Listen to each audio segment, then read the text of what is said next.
Voltamos aí, meus alunos. Falamos hoje sobre quê? Sobre DNA, DNA recombinante, biotecnologia, transgênicos, enfim.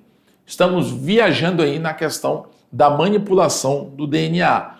DNA que é uma molécula muito importante para o nosso organismo, porque é ela que contém a receita para que o nosso organismo exista. E para que ele exista dessa forma que você está vendo, né? Com a cor de cabelo, com a cor dos olhos, enfim.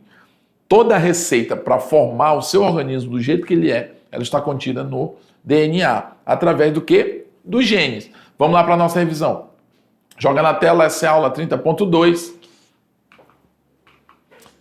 Estudo do DNA, revisão do conteúdo, né?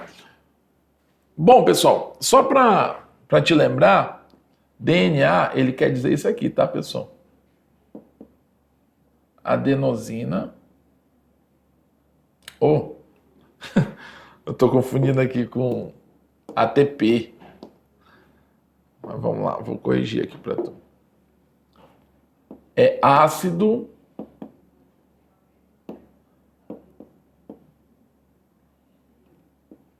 desoxirribonucleico.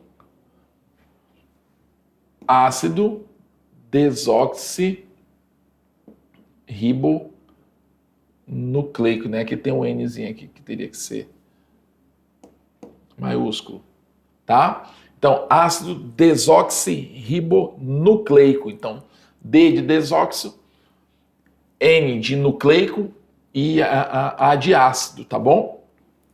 Então, é isso que quer dizer DNA, pessoal. Ácido desoxirribonucleico. Desoxirribonucleico. Bom, nós falamos aí sobre o genoma, tá? Que é o quê? Que é toda a informação hereditária de um organismo que está codificada em seu DNA. Resumindo, genoma é o conjunto de genes de um indivíduo, tá bom? E essa partícula chamada gene, o que ela é? A gente pode definir ela como uma parte funcional de um DNA. Por que funcional, pessoal? Porque os genes sempre codificam informação, tá? Informação. Então, os genes codificam informação. Por isso que a gente chama ele de parte funcional. Se ele codifica informação é porque ele está funcionando, ele está gerando informação. Então, os genes é que mandam a informação de que o seu cabelo vai ser preto, que o seu olho vai ser azul, que a sua pele vai ser branca, que você vai ter a pele negra, enfim, tá? Essas informações são genéticas. Nós falamos aí sobre a questão do DNA recombinante, né? Uma vez que você tem o sequenciamento de DNA, né, você consegue ler todo o genoma de um indivíduo, você consegue o quê? Recombinar ele, ressignificar, você consegue manipular, alterar. Então são moléculas de DNA que têm fragmentos, pedaços de DNA que são derivados de duas ou mais fontes. E isso muitas vezes, isso é feito de maneira, digamos, artificial, promovida pelo homem.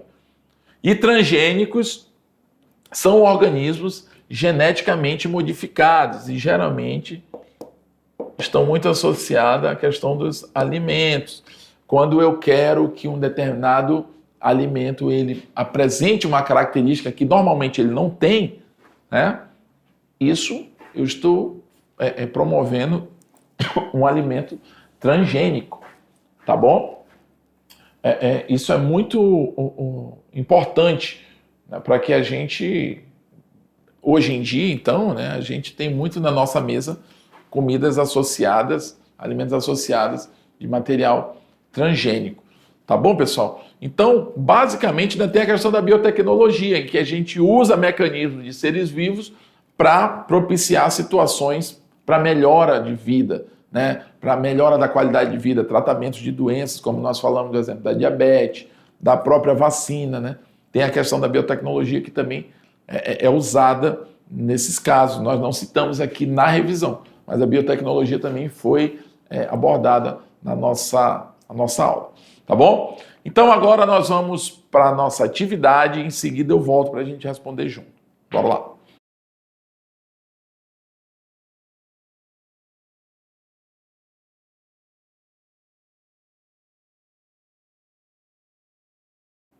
Voltamos aí para a nossa aula 30.2, olha aí, ó. Aula 30.2, atividade de sala, biologia. Gostei dessa tela aqui, né? Ficou interessante, ó. O livro, uma caixinha de diálogo, né? Bem bacana, diferente. É isso aí. Bom, na nossa aula de hoje nós falamos sobre DNA.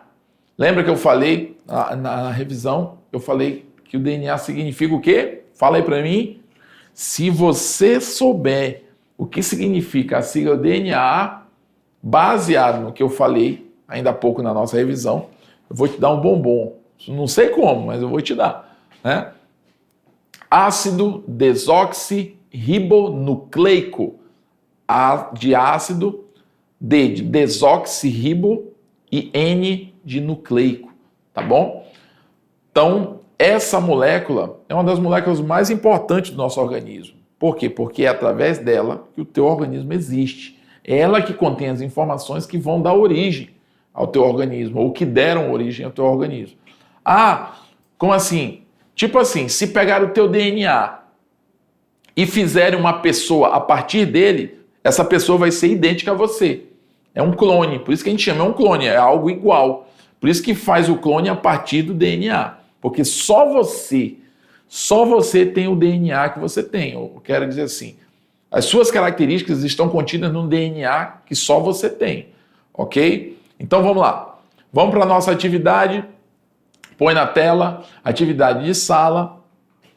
Tira dúvidas. Questão número 1. O uso de vírus para manipulação de genes de interesse terapêutico contribui muito para a evolução do tratamento de doenças e fabricação de vacinas. Os vírus usados nesse processo são conhecidos como viroses, HIV, essa aí foi boa, hein? Vetores virais, bacteriófagos, retrovírus. Fala para mim. São os vírus usados nesse processo são conhecidos como, vamos ler de novo, o uso de vírus para manipulação de genes de interesse terapêutico contribui muito para a evolução do tratamento de doenças e tal, né? Os vírus usados nesse processo são conhecidos como, olha que interessante, pessoal. Aqui tem uma coisa muito importante, essa questão ela dá para dar um exemplo bem legal. Lembra que eu te falei que para a gente, no DNA recombinante lá, para a gente reproduzir um determinado gene que a gente quer, a gente injeta ele na bactéria, lembra o exemplo que eu usei? E como a bactéria se reproduz muito rápido, ela tem um poder de reprodução exponencial, muito ligeiro, né? Determinadas espécies de bactérias são usadas para isso, né? Dentro da biotecnologia, que está dentro do DNA, da recombinação do DNA também. Só que eu te pergunto, a bactéria ela é algo grande ou é algo pequeno? Né? Aí você vai dizer, é algo muito pequeno. Mesmo que você não conheça muito sobre bactéria, mas você tem certeza, eu tenho certeza que você tem certeza que ela é pequena, né? Você não vê uma bactéria a olho nu, se não tiver a ajuda de um determinado aparelho mais específico. Pois é, pessoal. Aí você já pararam para se perguntar, mas tá, eu quero manipular um gene e eu vou injetar esse gene dentro da bactéria. E essa bactéria vai reproduzir aquele gene através do sistema de replicação dela e reprodutivo. Ela vai fazer várias cópias, beleza. Mas tu já parou para pensar como é que eu vou inserir um vírus dentro da bactéria? Olha que interessante, né? Poxa, como é que é feito isso? A gente usa, pessoal, o que a gente chama de vetores, tá bom? O que é um vetor? Ele é um indivíduo que a gente usa para que ele consiga fazer aquele serviço que a gente quer. Como, por exemplo, vamos para a prática. Tu tirou uns tucumã aí e tu tem que levar lá para casa da tua madrinha. Aí tu pega alguém e fala assim, fulano, leva isso aqui lá na casa da tia Maria. Esse fulano que está levando, ele é o vetor. É ele que você está usando para cumprir aquilo que você quer. Ele está levando a informação para a casa da tua tia Maria, lá para a casa da tua madrinha. Entendeu? Se ele vai levar o tucumã, se ele vai levar a pupunha, o açaí, seja lá o que for, que na nossa região é muito comum, né? Essas comidas que eu estou falando. Já dá até água na boca aqui, mas vamos lá, vamos continuar. Então, ele vai ser o vetor dessa situação. Mas nesse caso aqui, você vai ter aqui como o caso aqui da letra C. Põe na tela aqui para eu ver melhor aqui mais de perto. Você vai ter ele como a letra C, né? Mas a letra D também ela é usual nesse processo. Só que bacteriófagos, pessoal, são vírus que infectam bactérias, somente bactérias. No geral, os vírus usados nesse processo são chamados de vetores virais. Por que eu falei? Por que eu dei essa ênfase no bacteriófago? Porque existem os bacteriófagos, eles são vetores virais. Só que quando se usa em bactérias, entendeu? Eles não deixam de ser vetores virais. Mas isso aqui vai tentar te confundir, porque você vai estudar muito durante o ensino médio que bacteriófagos infectam vírus. Aliás, que bacteriófagos são vírus que infectam bactérias. Você vai aprender muito sobre isso. Mas veja bem, vírus que infectam bactérias, esses são bacteriófagos. Mas, no geral, a gente chama esses indivíduos de vetores virais. Portanto, põe na tela aqui para eu dar uma rabiscada legal. Portanto, nesse caso, a resposta certa é vetores virais. De uma forma geral, os vetores virais são vírus que são usados para levar a informação que a gente quer introduzir naquela bactéria ou naquele hospedeiro. Né? A gente vai usar um vírus por quê? Porque o mecanismo viral, pessoal, ele busca o DNA do hospedeiro. É interessante o mecanismo do vírus. O vírus, ele não tem, olha aqui, o vírus ele não tem mecanismo para sobreviver sozinho. Ele precisa da maquinária da célula hospedeira. O que é a célula hospedeira? É a célula que ele vai infectar, é a que vai hospedar ele, por isso esse nome. O vírus precisa da máquina da célula, que ele sozinho ele só tem DNA, ele não tem máquina nenhuma que trabalhe a favor dele. Então ele injeta o DNA dele nesse indivíduo, e esse indivíduo, que é um ser vivo, vai se reproduzir. Ele tem um mecanismo de replicação e aquele vírus vai começar a se reproduzir dentro dele. Se esse vírus tiver com o gene que a gente quer, ele vai injetar o gene que a gente quer dentro daquele hospedeiro e esse hospedeiro vai trabalhar a nosso favor. Então esses vetores virais são usados para carrear esse gene que a gente quer reproduzir em larga escala. Então, os vírus usados nesse processo, né, que são esse processo de manipulação de gene em interesse terapêutico, eles são chamados de vetores virais. Letra C, de casa. Bora lá, põe na tela. Questão número 2. Os avanços da engenharia genética. Engenharia genética é a capacidade que se tem de manipular o DNA, tá, pessoal? Os avanços da engenharia genética têm possibilitado a transferência de genes entre organismos, né? Pega de um gene de um organismo, põe no outro organismo, né? Entre organismos de diferentes espécies, permitindo a produção de substâncias de interesse. como a insulina humana, produzida por bactérias. Esse processo não altera as características essenciais da espécie receptora, mas adiciona uma nova função ao organismo. Nesse contexto, o organismo que recebe e passa a expressar um gene de outra espécie é denominado o quê? É um clone? Ele é igual? Ele vai produzir? Ele vai passar a ser igual ao indivíduo daquele gene que foi inserido nele? Não. Ele vai ser mutagênico? Não, porque não vai, ó, tá aqui bem assim, ó. As humanas estão essenciais. Esse processo não altera as características, então não vai causar uma mutação, não vai causar uma disfunção genética nele.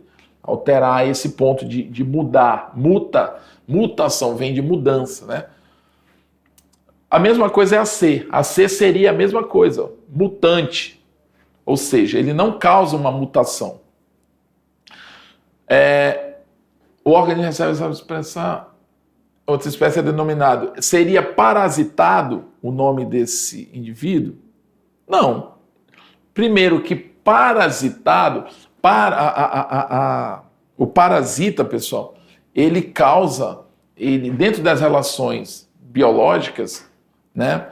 O parasita, ele é um indivíduo que causa mal ao outro, ele causa malefícios ao outro. Nesse caso aqui, já está dizendo, não altera as características, ele não causa nem mal, mas também não causa bem, tá bom? Então, esse gene, pessoal, esse indivíduo que recebe um outro gene, ele é chamado transgênico, tá? Ele é chamado transgênico. Então, no caso aqui é letra E, de escola. Questão 3. Analise a figura abaixo. Então, a gente tem aqui um gene normal que foi inserido num retrovírus. Esse retrovírus infecta as células, né, do mosaico mantido em cultura. O DNA viral, que é o gene normal, são inseridos no cromossomo e são o quê? Injetados no indivíduo, no caso aqui, na medula óssea, né? Ixi, a resposta já veio aqui de presente. Ó. Descreva o procedimento ilustrado na imagem e qual sua finalidade. Então vamos lá. O procedimento ilustrado trata da transferência de DNA em vivo, né, que tem a finalidade de transferir o gene para dentro das células. E uma vez inserido, tem que resistir bastante tempo. Neste tempo, o gene tem que reproduzir grandes quantidades de proteína para reparar o defeito genético. Essa foi a questão número 3. Vamos para a questão número 4. Uma variedade de milho foi modificada com a inserção de genes da bactéria Bacillus thuringiensis, que produzem proteínas CRY, tóxicas para insetos como as lagartas que atacam as lavouras. Essa proteína bloqueia o trato digestório dos insetos, levando-os à morte.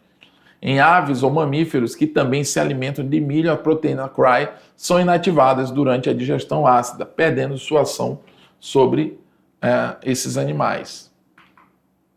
A alternativa que indica corretamente o tratamento, que indica corretamente um aspecto positivo e um negativo dos efeitos dessa modificação genética do milho para o ser humano né? Nós temos aí as alternativas.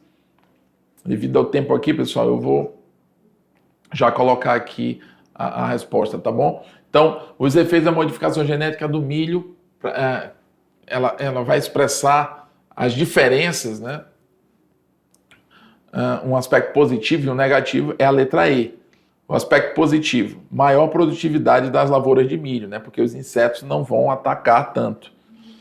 Aspecto negativo, possibilidade de surgimento de lagartas resistentes à proteína CRY. Tá bom?